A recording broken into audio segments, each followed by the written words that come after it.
এমন একটা বাবার পাগল আমার নজরে কোনোদিন পড়ে নাই। আল্লাহ, ও আমার আল্লাহ, আমি শিবলি তোমার কাছে কিচ্ছু চাই না, একটা মাত্র দাবি, এই বাবা পাগল সন্তানের কি দিয়া বুঝ দিব? এই বাবা পাগল সন্তানটারে আমি কি দিয়া সান্ত্বনা দিব?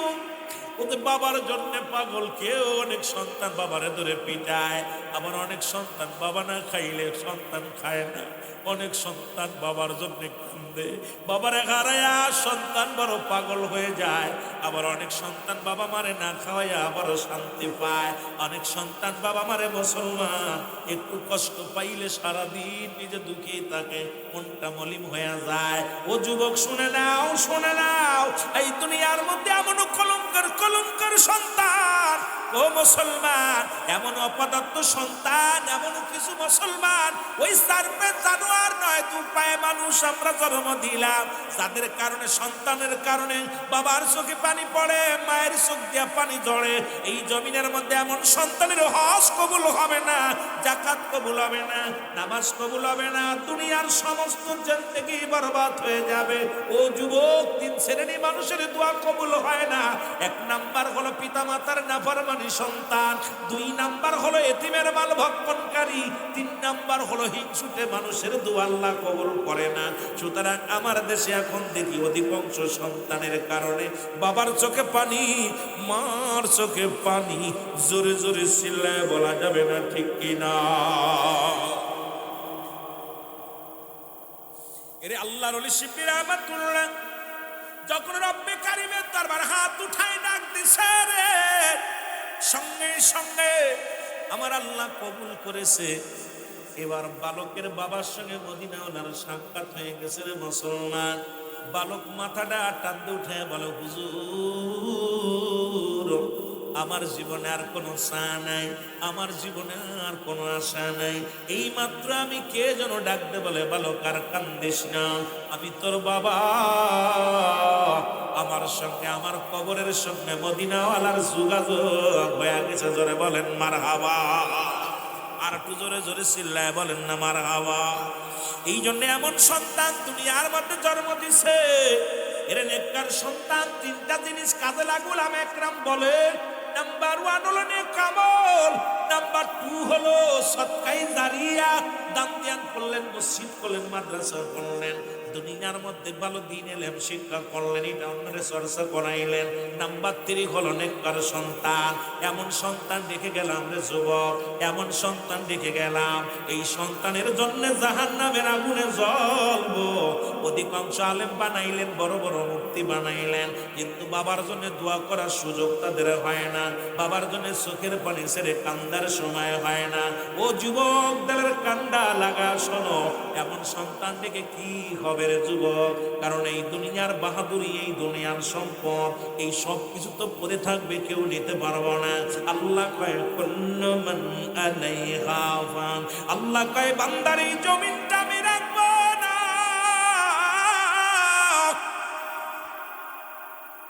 এই আমার আব্বার কথা নয়, কোরআনের কথা হলো, হাদিসের কথা শুনেন। আল্লাহ বলেন বান্দার এই জমিনটা আমি রাখবো না, এই জমিনটা আমি শূন্য বিচ্ছিন্ন করে দিব।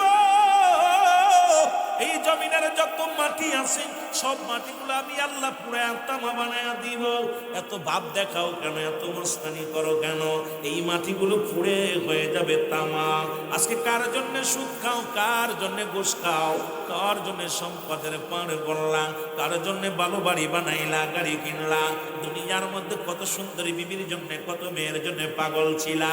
ও যুবকদের কান্ডা লাগা শোনো, সবকিছু চূন্য বিচ্ছিন্ন করে দিবে আমার আল্লাহ।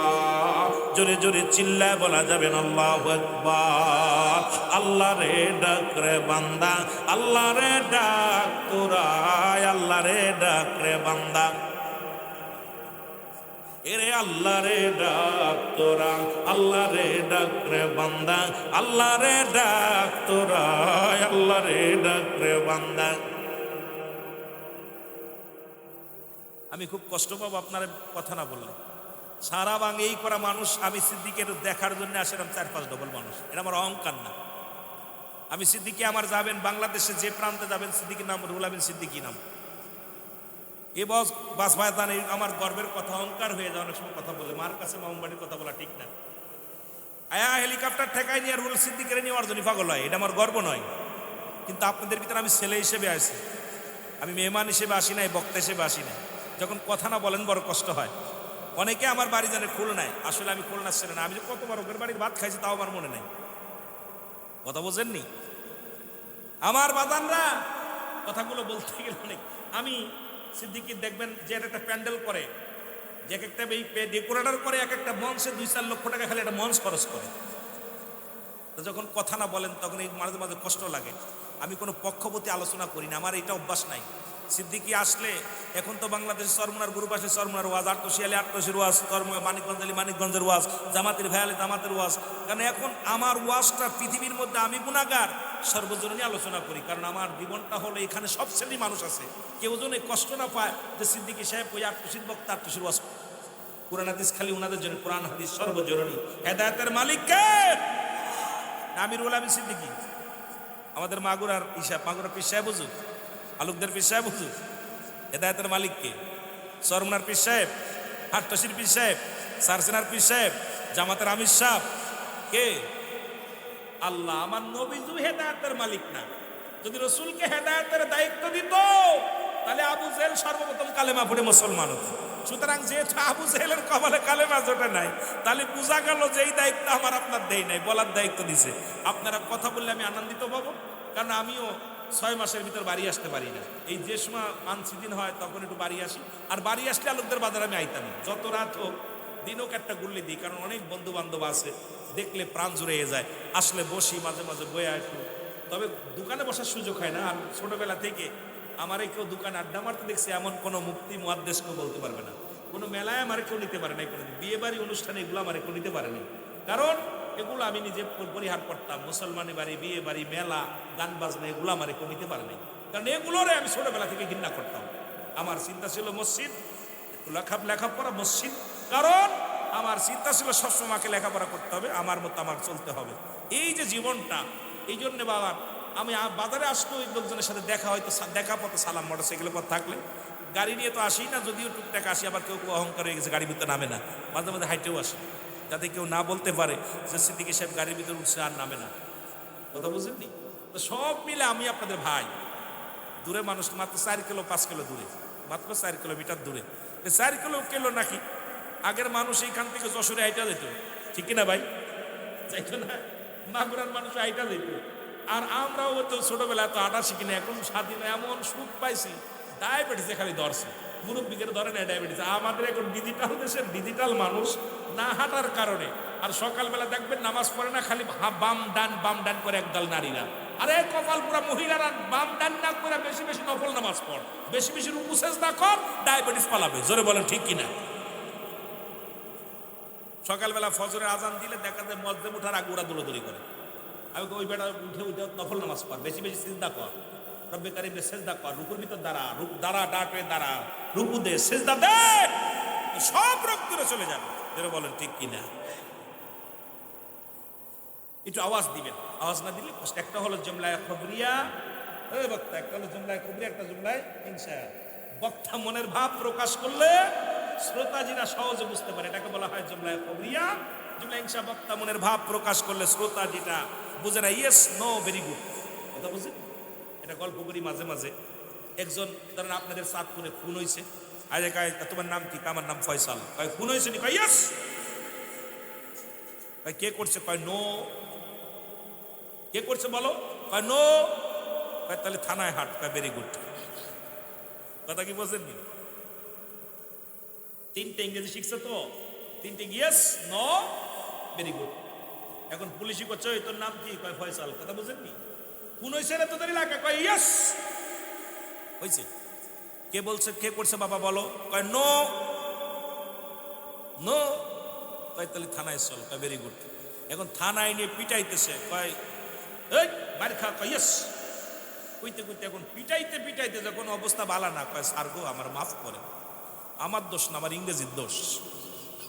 কথা বুঝেননি? চিন্তা করছিলাম ভদ্রলোক কইব, মানুষ যাতে আমার শিক্ষিত হয়, এই জন্য মানুষ কিছু দিকে এলে কথা ইয়েস, যদি কিছু কোনো কথা নো মানুষ বুঝুক আর না বুঝুক বলতাম ভেরি গুড। তাই তিনটে ইংরেজি শেখার কারণে যে এমন পিটানি খাবো এটা আগে জানি নেই, কথা বুঝেননি?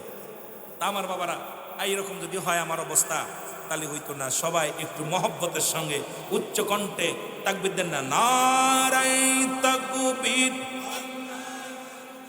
নারায়ে রিসালাত, আল কোরআনের আলো, আল হাদিসের আলো। শান্তি আছে যেখানে, আরাম আছে যেখানে, শুনছস? আরাম আছে যেখানে, উন্ডা আছে যেখানে। তাহলে মানুষ মাগুরা জেলার মানুষ আপনারা কি জানেন আরাম বলে নাই হারাম? আচ্ছা ভাই, মাগুরা একটা বাংলাদেশে একটা জেলা, তার নামটা জানেন? সেই জেলাটার নাম কি? মাগুরা জেলা। আপনারা মাগুরা ইতিহাস জানেন? এটা কিন্তু বিকশিত মাগুরা। আপনারা জানেন অল বাংলাদেশে যতগুলো কয়টা জেলা রে? 64টা জেলা, আরো কিছু করছে। তা এইটার মধ্যে একটা মাত্র জেলা নিরক্ষর, সেটা হলো আমার মাগুরা জেলা। শুনলে খুশি হয়েছেন না? নিরক্ষর মুক্ত, একবার কোনো মূর্খ নাই, সেই জেলাটার নাম হলো কি? খুশি হয়েছেন নাই? খাতা কলম গোছেন। আপনারা মনে হয় এগুলো দেখেন না। মাগুরা জেলার মানুষ এখন তো আমাদের অবস্থা ভালো না, শতকরা প্রায় 60 জন অশিক্ষিত, তারপরেও কিন্তু অনেকে জানি না মাগুরা জেলা কিন্তু বিকশিত মাগুরা। সুবহানাল্লাহ বলেন না? খুশি না আপনারা? আমি কিন্তু গর্ব করতাম অন্য অন্য জেলায় যে কথা, বেটা কথা ভালো করে কোষ, আমরা সব শিক্ষিত, সব শিক্ষিত। বাবুর এক মুষ্টি চাল নাই গাড়িতে, বাবু চড়ে রেল গাড়িতে, স্পিরিং চাপার খাটেই বসে রয়। বাংলা জানে না বাবু, ইংরেজিতে কথা কয়, শিক্ষিত লোক দেশে অনেক পাওয়া যায়, ঠিক কিনা? বাবুর 30 টাকার জুতা পায়, ইংলিশিতে কথা কয়। বুঝি আমাদের মাগুরা জেলার অনেক দিন মজুরিরা মোটর সাইকেলে দৌড় গেছে। আমার বাড়িতে কাজ করালাম, যাই সব কটা মোটর সাইকেল আছে, কাম সারছে আর স্টাইল কাজ করতে আসে, যে শার্ট মার্ট কুইরা ইনটিন করে আসে, আবার কুইলা তুই কাজ করে বিকেলবেলা আবার ইনটিন করে দেখি কিরে ঘটনাটা কি। বাংলা জানে না বাবু, ইংরেজিতে কথা কয়, শিক্ষিত লোক দেশে অনেক পাওয়া যায়। বাবুর এক মুষ্টি চাল নাই হাড়িতে, বাবু চড়ে রেল গাড়িতে, স্পিরিং চাপার খাটেই বসে রয়। বাংলা জানে না বাবু, ইংরেজিতে কথা কয়, শিক্ষিত লোক দেশে অনেক পাওয়া যায়। যারা শিক্ষিত তারা কিন্তু ফ্যাটার ফ্যাটার করে না, হয়নি? ভালো জ্ঞানী যারা, মানুষের মতো মানুষ যারা হয়েছে, এরা প্রকাশ করে না আমি কত বড় পণ্ডিত। অল্প শিক্ষিত যারা ফ্যাটার ফ্যাটার করে, মনে হয় কি দামি মানুষ। এ যুবক বন্ধুরা, তেলের কান্ডা লাগা শোনো,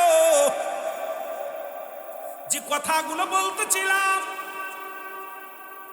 যে কথাগুলো বলি, রসুল বললেন তোমরা কি কেউ কবুলতের সওয়াব পাইতে চাও?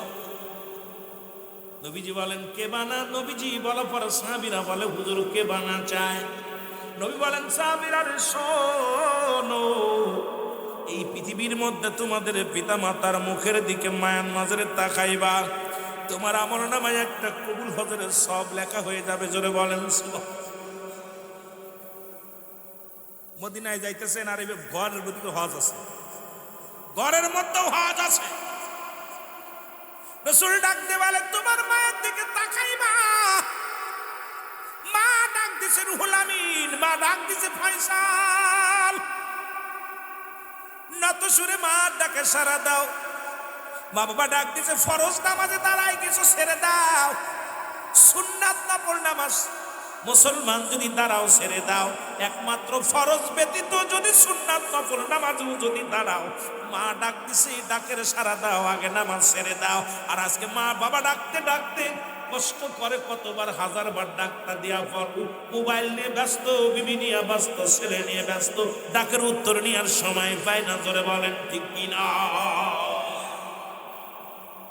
রাসূল বলে ও যুবক,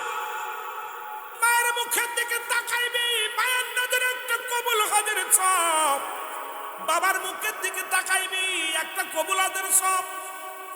সুবহানাল্লাহ বলেন আরো জোরে। সাহাবীরা বলে হুজুর এই কাজটা যদি একাধিকবার করি, বলে যতবার তোমার মা বাবার দিকে তাকাইবা ততবার একটা করে কবুলাদের সব লেখা হবে। আবার কোন জায়গায় লেখা আছে মা বাবার সালাম দিবা, আসসালামু আলাইকুম মা, আসসালামু আলাইকুম বাবা, তোমার আমল নামায় একটা করে কবুলাদের সব হয়ে যাবে। রাসূল পাক সাল্লাল্লাহু আলাইহি সাল্লাম যখন বলেন সাহাবীদের চোখে পানি, নবী ডাকতে বলে সাহাবীরা রে তোরা কেন কান্দো? বলে হুজুর এই আমলটা যদি আজ থেকে 10 দিন আগে পাইতাম, 10 দিন আগে বাবা দুনিয়া থেকে বিদায় হয়ে গেছে, 1 মাস আগে মা বিদায় হয়ে গেছে। সাহাবীদের প্রতিযোগিতা ছিল আমল নিয়া, আমাদের প্রতিযোগিতা এখন দুনিয়া নিয়া। এই জন্য নবী বলছে বাল হুয়া কিলাব, এই দুনিয়াটা পচা দুর্গন্ধ মরি, মানুষের চরিত্র হলো কুকুরের চরিত্র। আমার কথা না, আমার নবীর কথা। নবী বললেন বাল হুয়া কিলাব, এই দুনিয়াটা পচা দুর্গন্ধ মরি, মানুষের চরিত্র হলো কুকুরের চরিত্র। কুকুরে যেমন মরি পাইলে খুশি হয়, এই জামানার মানুষগুলো সম্পদ পাইলে খুশি হয়, সম্পদ পাইলে খুশি হয়। আজ থেকে 1500 বছর আগে রাসূল বলেছে বাল্লুহা কিলাব, এই দুনিয়াটা একটা পচা দুর্গন্ধ মরি, মানুষের চরিত্র কুকুরের চরিত্র। কুকুর দেখবেন যদি একটা মরি পায়, যদি আপনাদের এই সানপুরের জমিনে যদি একটা গরু মরা পড়ে, আর ছোট ভাই তোর নাম রাখতে পারে জুবায়ের, সুন্দর নাম। আহা, জুবায়ের আহমেদের একটা গরু মারা গেছে, ফেলে দিছে রাস্তার মধ্যে, ফেলে দিছে। এইটা কুকুর যদি একবার আগে যে ধরে, ও খাইয়ে দেয়, পা ধুয়ে সামনে নিয়ে বসে থাকে, আর এ পা ঠিক না কথা কি বোঝেন? ও বলেন যে ওই গরুর গোস্ত খেয়ে একার পেটে ধরবে, জুবায়ের একটা গরু একদম খাইতে পারবো না, কিন্তু কাউকে ভাগ দিবে না। ও কাউকে এত হিংসুটে, ও কাউকে ভাগ দিবে না। ও মানে ট্যাক ট্যাক করে, তো কথা বলতেন নি। কিন্তু এই গরু কি খালি কুকুরে খায়? আরো অন্যান্য প্রাণী খায়। যদি একটা কাক খবর পায় যে জুবায়েরের বাড়ির একটা গরু মারা গেছে, ওই কাকটা খবর দিব, মাগুরা জেলায় যত কাক আছে কা কা করে সবাই খবর দেয়। বিনোদপুর, চাঁদপুর, আলুকদিয়া, বড় মাগুরা, বড়ই, পাইকেল যত কাক আছে এগুলো সব খবর পেয়ে যায়। আইয়া ওদের চক্ষু লজ্জা আছে, কেউ চোখ খায়, কেউ পেট খায়, কেউ বুড়ি খায়, কেউ লেজ খায়, বাক করে খায়। কাকের চক্ষু লজ্জা আছে, কিন্তু কুকুরের চক্ষু লজ্জা নাই।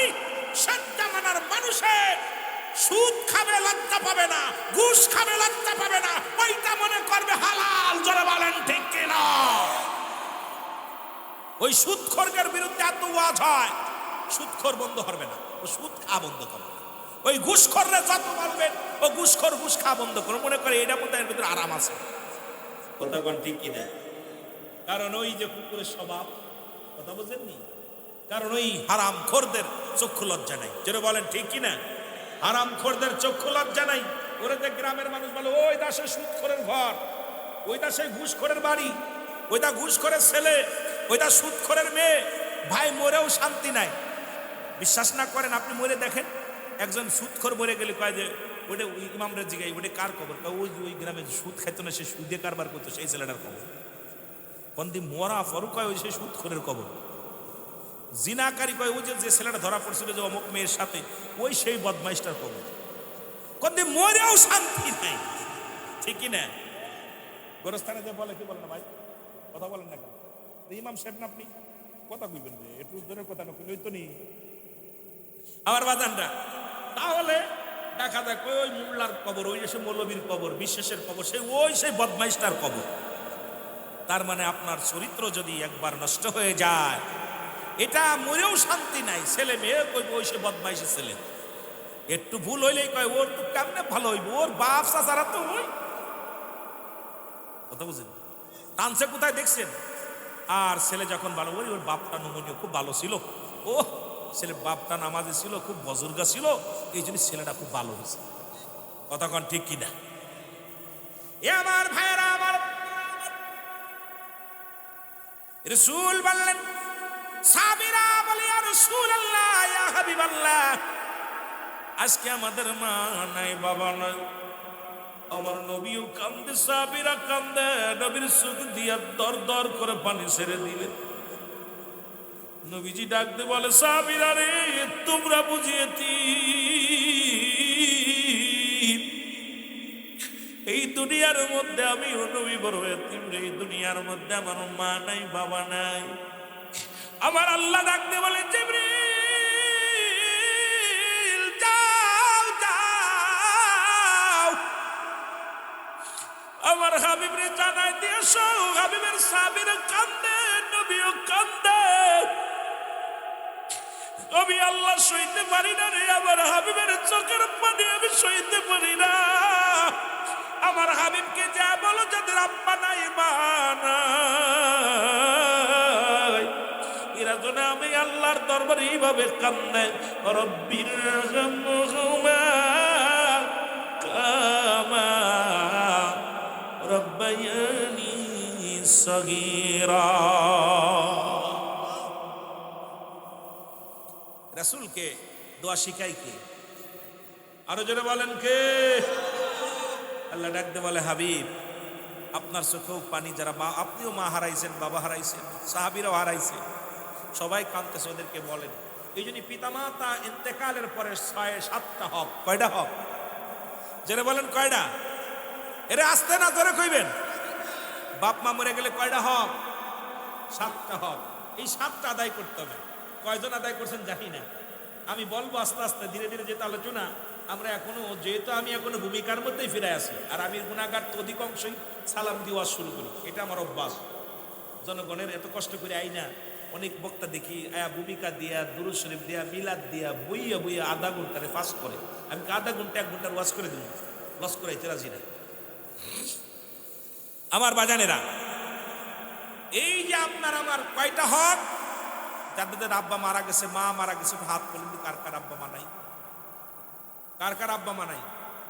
আহা, অনেকেরই নেই, হাত নামান। এ যুবক, যাদের আব্বা মা দুনিয়া থেকে চলে গেছেন, 7টা হক। নাম্বার 1, 1 নাম্বার হলো তাদের জন্য মাগফিরাত কামনা করতে হবে। 1 নাম্বার কি? জোরে বলেন, 1 নাম্বার কি? তাদের জন্য মাগফিরাত কামনা করতে হবে। 2 নাম্বার, তাদের জন্য দোয়া করতে হবে, সবর সানি করতে হবে। কি করতে হবে? সবর সানি করতে হবে। 3 নাম্বার, পৃথিবীর মধ্যে বাবা মায়ের শরীয়ত মোতাবেক ওসিয়ত পূরণ করা লাগবে।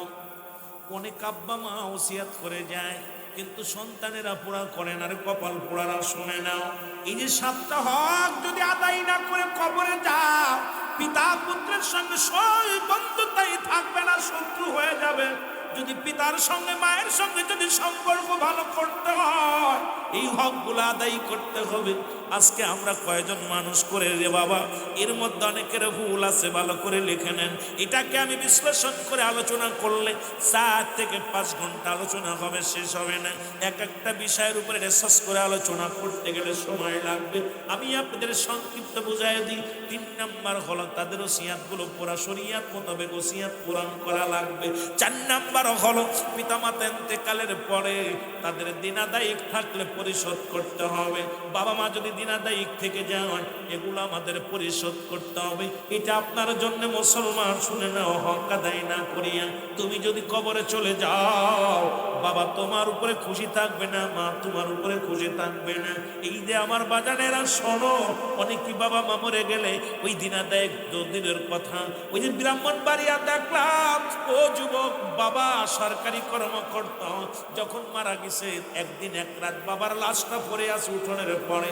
2 ছেলের 1 ছেলেও নেই নাই, ছোট ছেলেও ঘরে নেই নাই, বড় ছেলেও ঘরে নেই নাই।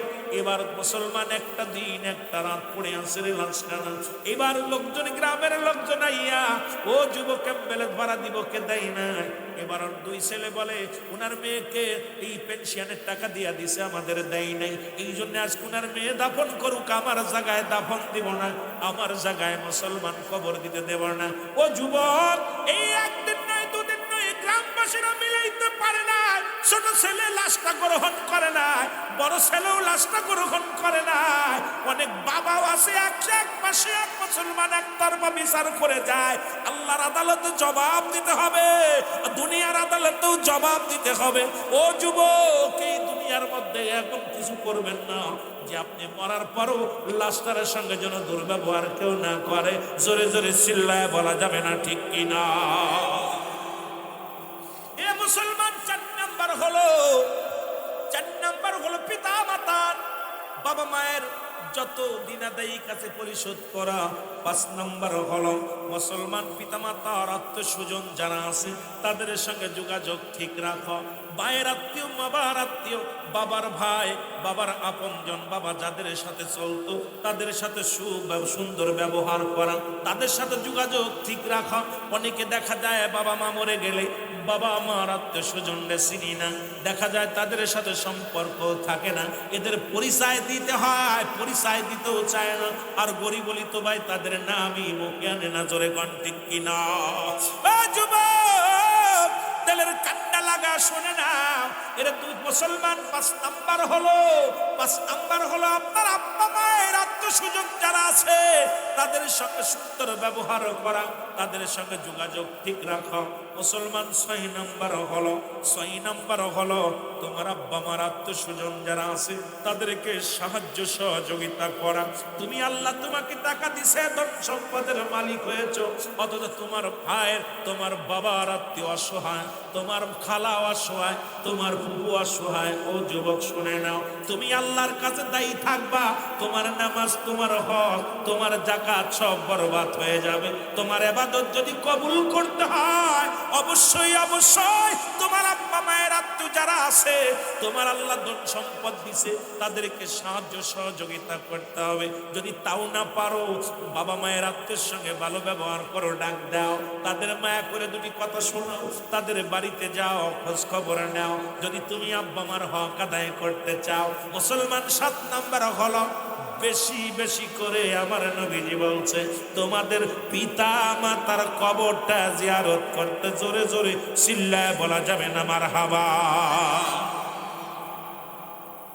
এই যে 7টা হক আপনাদের গ্রামের মানুষ কয়জন পালন করে জানি না, তবে আমার দেখা মতে আমার বাংলাদেশে বর্তমান অধিকাংশই, আমার নানা নানি মারা গেছে, এখন বাবা মামারা যারা আছে, মামা বাড়ি যাইতাম না, মামারা যদি চলে যায় কত মামা বাড়ি যাবো, কে আছে? এই যে আমাদের ভিতরে একটা কালচার এসে গেছে। আমার চাচারা অসহায়, দেখা যায় আমি কোটি টাকার মালিক, চাচা অসহায়, ভ্যান চালাচ্ছে, রিক্সা চালাচ্ছে, দিন মজুরি আখাই, তার বাবার সুখে, বাবার মতোই চাচা, কিন্তু সেই চাচার প্রতি মন বিচার করছে, একবারও খবর নেই নাই তাদের ইনসাফ আমার, এই যে আমার একটা ইনসাফ আছে, ইনসাফ দিয়ে আমি কখনো বিচার করি নাই। আপনি কেমনি আপনার পিতামাতার হক আদায় করলেন? সারা জীবন কপাল ছুঁলেন, কপাল ছুইলা সিজদা দিতে দিতে, আর তসবিহ টিপতে একদম হাতে কড়া ফুরে ফেলেছেন। এত সহজ না আল্লাহকে পাওয়া। কথা বুঝেননি? তামার সমাজের মানুষ কত যে ভুল করতেছে। আপনারাই যে আমি যে 7টা হকের কথা বললাম, যাদের মারা গেছে 7টা আদায় করছেন কি করেন নাই, আপনার বিবেক বলে দিবে। এখন রুহুল আমিন সিদ্দিকী জানিয়ে দিয়ে গেল, আমাদেরও জানার দরকার। জোরে বলেন ঠিক কি না? মহব্বতের সঙ্গে জিকির করেন লা ইলাহা,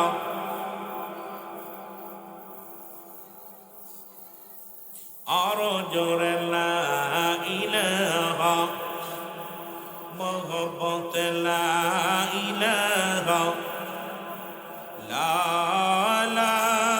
ইলাহা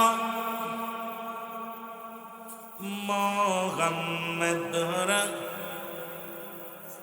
বাইজান মুগার মনের বেদনা বুঝাইলে কেউ বোঝে না, আইরা শোনাইলে কেউ শোনে না, বল শোনাইলে কেউ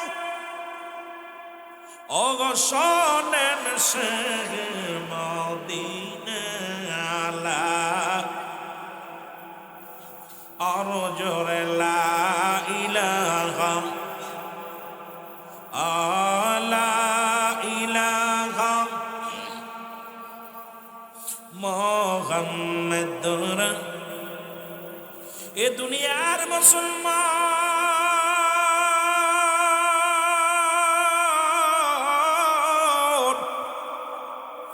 পিতা মাতা যে কত বড় নিয়ামত, যুবক শোনা গো।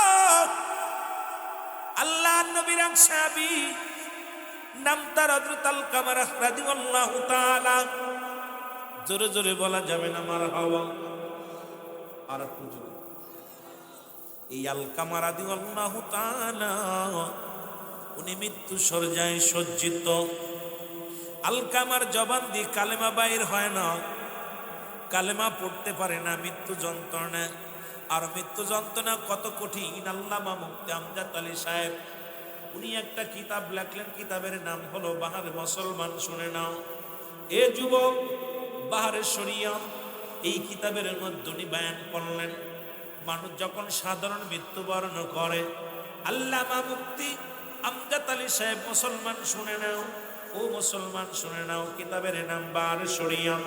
এই কিতাবের মধ্যে উনি লেখলেন মানুষ যখন মারা যায়, এই মানুষটার ৭০টা তাজা উটের গায়ের চামড়া জবাই না করিয়া উল্টো দিকে টান দিয়া লবণের মরিচ লাগায়া দিলে যতটুকু যন্ত্রণা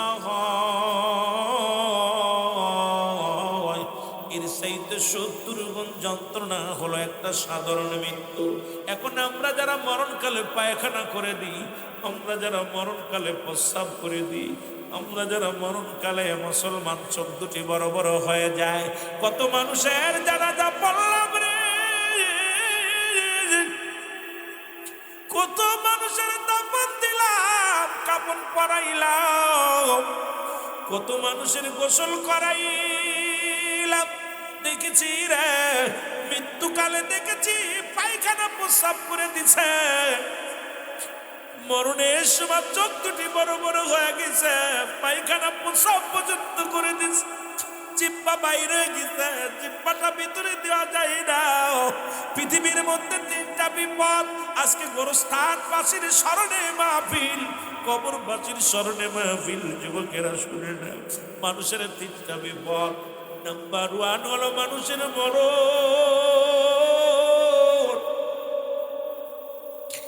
1 নাম্বার বিপদ হলো মানুষের মরণ। 2 নাম্বার বিপদ হলো মুসলমান কবর। 3 নাম্বার বিপদ হলো কিয়ামতের ময়দান। 3টা বিপদ। 1 নাম্বার বিপদ হলো মানুষের মরণ। এই মরণ থেকে বাঁচা সম্ভব নয়, মরণের পেয়ালা পান করতে হবে, এর মধ্যে কোনো সন্দেহ নাই।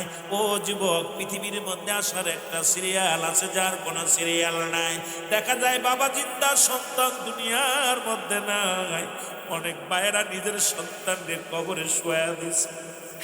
ওরে মুসলমান, বাবার কাঁধে সন্তানের লাশ, সন্তানের কাঁধে বাবার লাশ, দাদার কাঁধে নাতির লাশ, নাতির কাঁধে দাদার লাশ।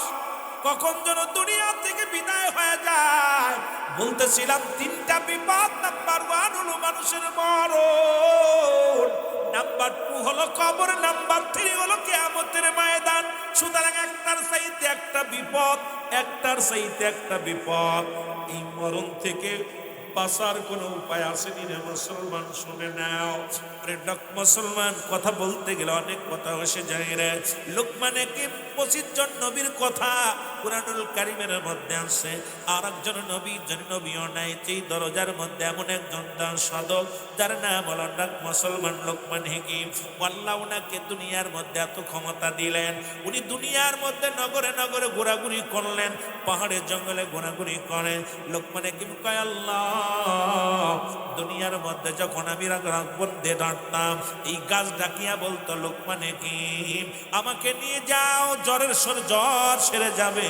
ওর গাছ ডেকে বলতো, লোকমান হাকিম এইটা আমারে নিয়ে যাও, এইটা আমার উপকার হবে। লোকমান হাকিম তুমি এইটা নিয়ে যাও, দাঁতে জ্বালা সারবে। তুমি আমাকে নিয়ে যাও, পেট ব্যথা সারবে। আমাকে নিয়ে যাও, মাথা জ্বালা সারবে। আমাকে নিয়ে যাও, ক্যান্সার ভালো হবে। আমাকে নিয়ে যাও, মুসলমান ডায়াবেটিস ভালো হবে। আমাকে নিয়ে যাও, কলেরা রোগ সারবে। লোকমান হাকিমের সঙ্গে গাছে ডাকিয়া ডাকিয়া কথা বলতো গো। লোকমান হাকিম বলে, আমি পাহাড় নগর ঘোরাঘুরি শুরু করলাম, কোন দিন যেন কোন গাছ ডেকে বলবে, লোকমান হাকিম আমাকে তুমি নিয়ে যাও, চির অমর হয়ে যাবা। এই বড় আশা করিয়া পৃথিবীর মধ্যে জঙ্গল, পৃথিবীর মধ্যে দুনিয়ার মুসলমান পাহাড় নদী নালা সব কিছু আমি ঘোরা শুরু করলাম, একদিনও কোনো গাছ ডেকে বলে নাই লোকমান রে, ও লোকমান আমাকে লয়া যাও, তোমার মরণ হবে না। তার মানে আমি লোকমান বুঝতে পেরেছি মরণ থেকে পালাবার কোনো পথ না। চিন্তা করছেন? লোকমান হাকিম বলে আমি পৃথিবী ঘুরেছি অনেক জায়গা, জীবনে স্বপ্ন ছিল যে কোন গাছ যেন আমাকে ডেকে বলে লোকমান আমি সেই গাছ, আমাকে খাও, তোমার মরণ হবে না। আদম থেকে শুরু করে কত পয়গম্বর, কত নবী, কত সাহাবী, কত ওলি আল্লাহ সবাই চির ঘুমায় গেছে।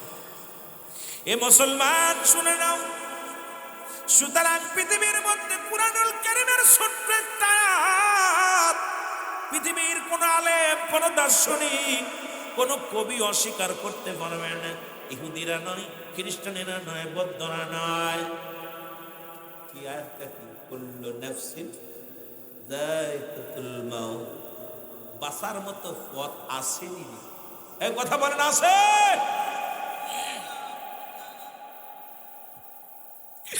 গুরিরামি দেজবি দাসা গুরিরামি ওরে নবীর পাগল হইয়া আমার মনে বড় মদিনায় আমার মনে বড়।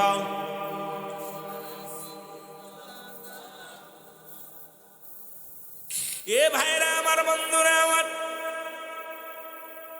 এবার যে কথা বলতেছিলাম দিলের কান্ডা লাগে শোনো।